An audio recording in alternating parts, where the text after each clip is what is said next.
Chapter 53. Captivity. The Second Day. Milady dreamed that she at length had D'Artagnan in her power, that she was present at his execution, and it was the sight of his odious blood flowing beneath the axe of the headsman which spread that charming smile upon her lips. She slept as a prisoner sleeps, rocked by his first hope. In the morning, when they entered her chamber, she was still in bed. Felton remained in the corridor. He brought with him the woman of whom he had spoken the evening before, and who had just arrived. This woman entered, and, approaching Milady's bed, offered her services. Milady was habitually pale. Her complexion might, therefore, deceive a person who saw her for the first time. "I am in a fever," said she. "I have not slept a single instant during all this long night. I suffer horribly. Are you likely to be more humane to me than others were yesterday? All I ask is permission to remain abed." "Would you like to have a physician called?" said the woman. Felton listened to this dialogue without speaking a word. Milady reflected that the more people she had around her, the more she would have to work upon, and Lord de Winter would redouble his watch. Besides, the physician might declare the ailment feigned, and Milady, after having lost the first trick, was not willing to lose the second. "Go and fetch a physician," said she. "What could be the good of that? These gentlemen declared yesterday that my illness was a comedy. It would be just the same today, no doubt, for since yesterday evening they have had plenty of time to send for a doctor." "Then," said Felton, who became impatient, "say yourself, madame, what treatment you wish followed." How can I tell? My God! I know that I suffer, that's all. Give me anything you like. It is of little consequence." "Go and fetch Lord de Winter," said Felton, tired of these eternal complaints.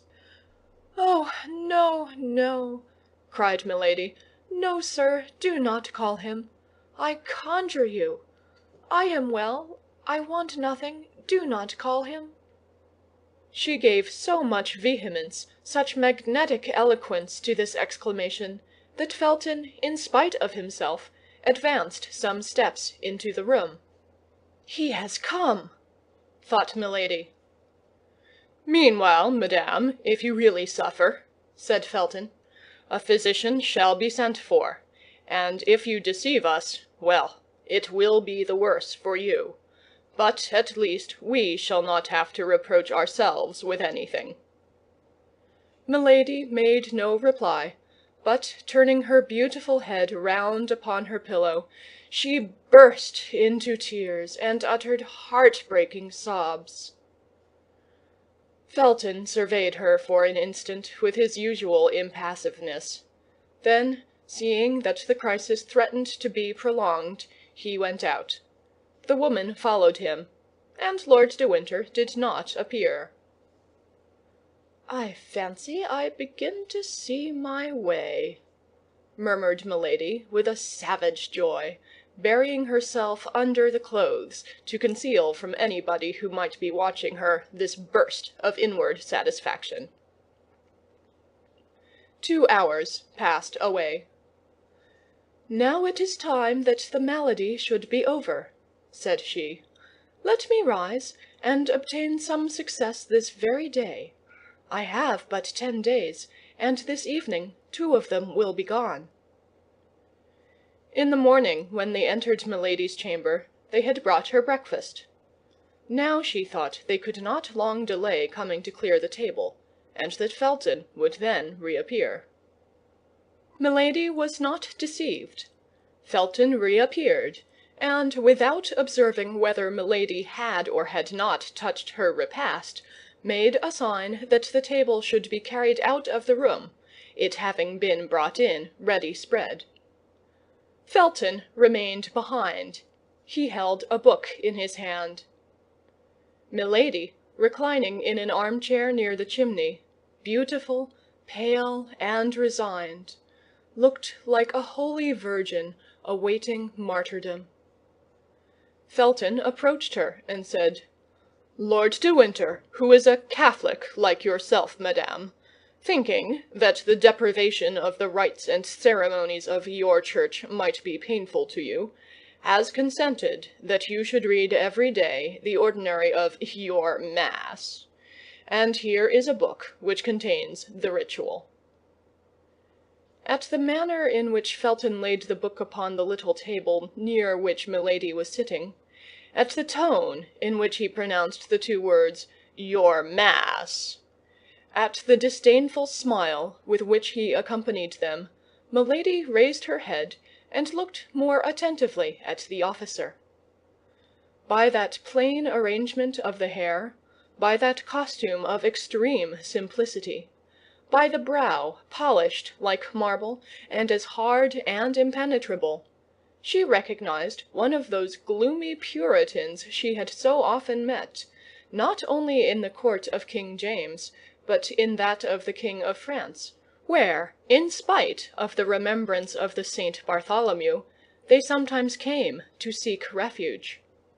She then had one of those sudden inspirations which only people of genius receive in great crises, in supreme moments which are to decide their fortunes or their lives. Those two words, "your Mass," and a simple glance cast upon Felton, revealed to her all the importance of the reply she was about to make. But with that rapidity of intelligence which was peculiar to her, this reply, ready arranged, presented itself to her lips. "I," said she, with an accent of disdain in unison with that which she had remarked in the voice of the young officer. "I, sir? My Mass? Lord de Winter, the corrupted Catholic, knows very well that I am not of his religion, and this is a snare he wishes to lay for me." "And of what religion are you, then, madame?" asked Felton, with an astonishment which, in spite of the empire he held over himself, he could not entirely conceal. "I will tell it," cried Milady, with a feigned exultation, "on the day when I shall have suffered sufficiently for my faith." The look of Felton revealed to Milady the full extent of the space she had opened for herself by this single word.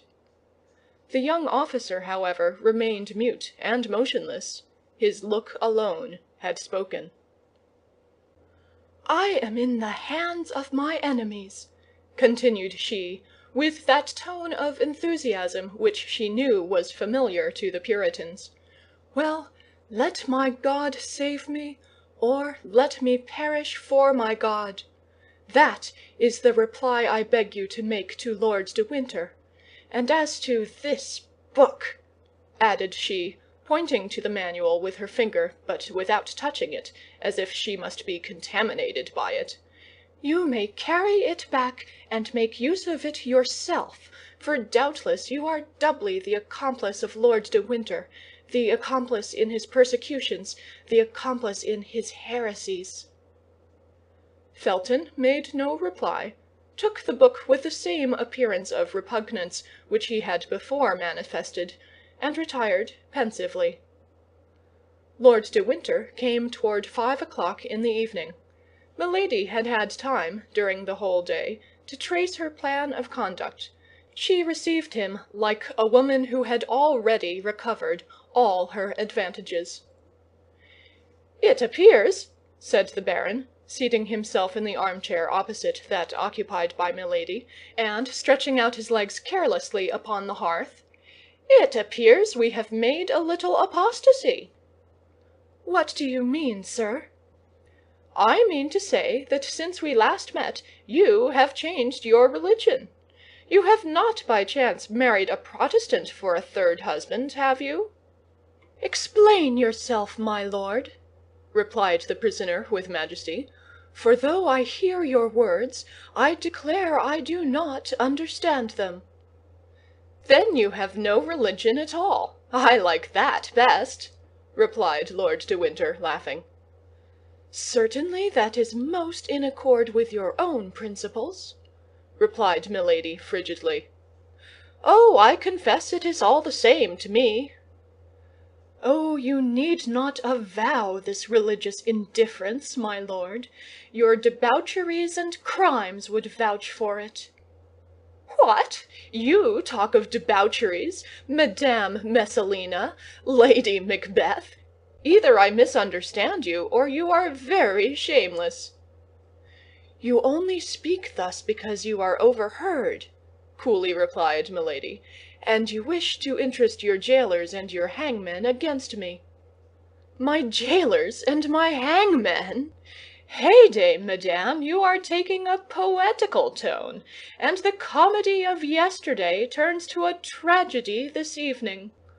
As to the rest, in 8 days you will be where you ought to be, and my task will be completed."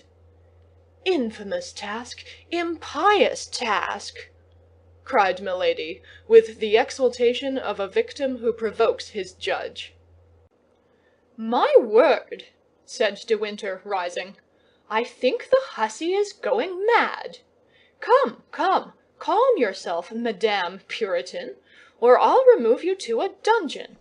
It's my Spanish wine that has got into your head, is it not? But never mind. That sort of intoxication is not dangerous, and will have no bad effects." And Lord de Winter retired swearing, which at that period was a very knightly habit. Felton was indeed behind the door, and had not lost one word of this scene. Milady had guessed aright. "Yes, go, go," said she to her brother. "The effects are drawing near, on the contrary. But you, weak fool, will not see them until it is too late to shun them." Silence was re-established. 2 hours passed away. Milady's supper was brought in, and she was found deeply engaged in saying her prayers aloud, prayers which she had learned of an old servant of her second husband, a most austere Puritan. She appeared to be in ecstasy, and did not pay the least attention to what was going on around her. Felton made a sign that she should not be disturbed, and when all was arranged, he went out quietly with the soldiers. Milady knew she might be watched, so she continued her prayers to the end, and it appeared to her that the soldier who was on duty at her door did not march with the same step, and seemed to listen. For the moment she wished nothing better. She arose, came to the table, ate but little, and drank only water. An hour after, her table was cleared, but Milady remarked that this time Felton did not accompany the soldiers. He feared, then, to see her too often.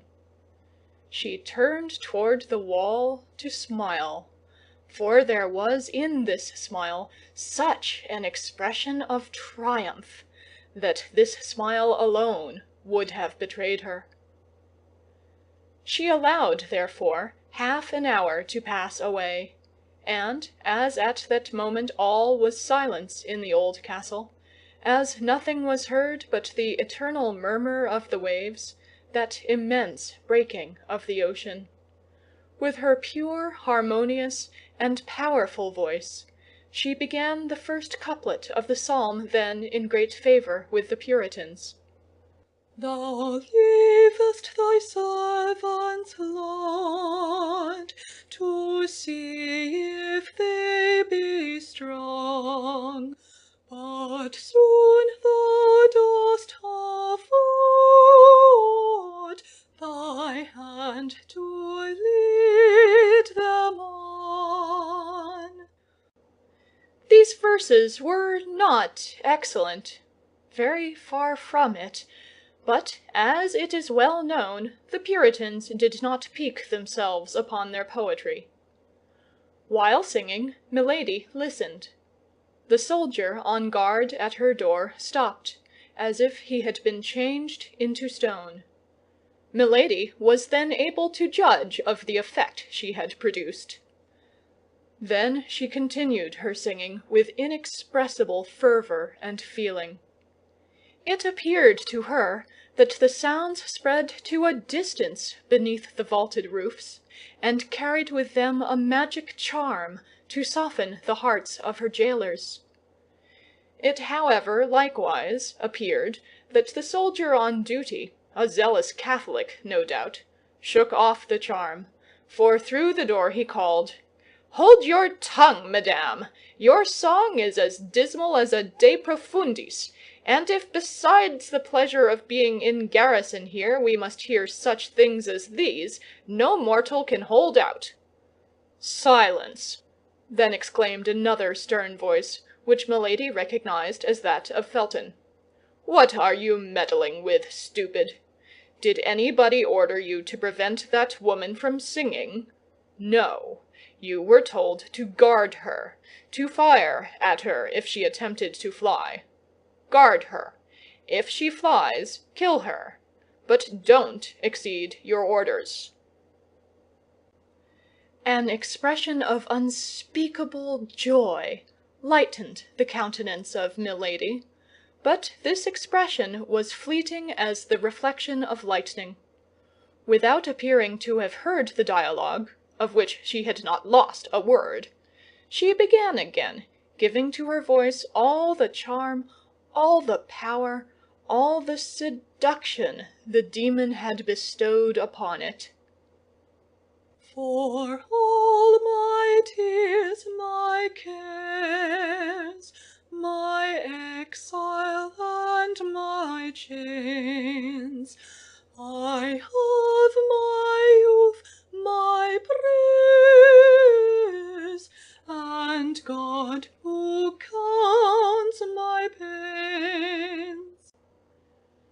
Her voice, of immense power and sublime expression, gave to the rude, unpolished poetry of these psalms a magic and an effect which the most exalted Puritans rarely found in the songs of their brethren, and which they were forced to ornament with all the resources of their imagination. Felton believed he heard the singing of the angel who consoled the 3 Hebrews in the furnace.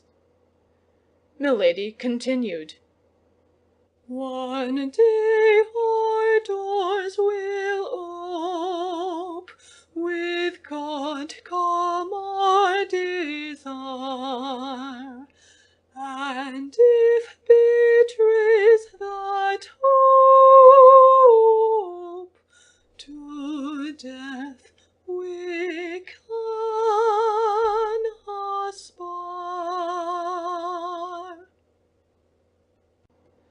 This verse, into which the terrible enchantress threw her whole soul, completed the trouble which had seized the heart of the young officer. He opened the door quickly, and Milady saw him appear, pale as usual, but with his eye inflamed and almost wild. "Why do you sing thus, and with such a voice?" said he. "Your pardon, sir," said Milady with mildness. "I forgot that my songs are out of place in this castle.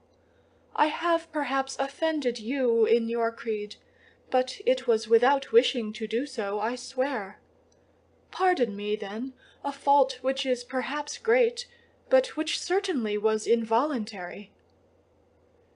Milady was so beautiful at this moment, the religious ecstasy in which she appeared to be plunged gave such an expression to her countenance, that Felton was so dazzled that he fancied he beheld the angel whom he had only just before heard. "Yes, yes," said he, "you disturb, you agitate the people who live in the castle." The poor senseless young man was not aware of the incoherence of his words, while Milady was reading with her lynx's eyes the very depths of his heart. "I will be silent, then," said Milady, casting down her eyes with all the sweetness she could give to her voice, with all the resignation she could impress upon her manner. "No, no, madame," said Felton.